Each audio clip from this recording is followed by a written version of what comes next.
പ്രശ്നോ? ഇപ്പം താമസിക്കുന്ന വീട്ടിൽ 13 ആളുകളുണ്ട്. ഇങ്ങനെ ചുമ്മാ കൂട്ടായിപ്പാട്ടോ. അവിടെ ഇവനടക്കം ആകെ 4 പേരല്ലേ ഉള്ളൂ. ഞാൻ ജീവിച്ചിരിക്കുന്നവരുടെ കാര്യമല്ല ഉദ്ദേശിച്ചത്.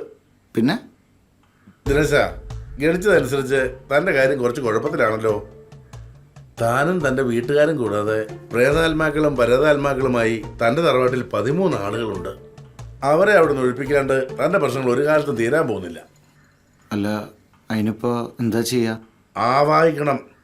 എന്ന് പറഞ്ഞാ ഓടി നടന്ന് പ്രശ്നങ്ങൾ ഉണ്ടാക്കുന്ന ആത്മാക്കളെ പിടിച്ചു കെട്ടണം.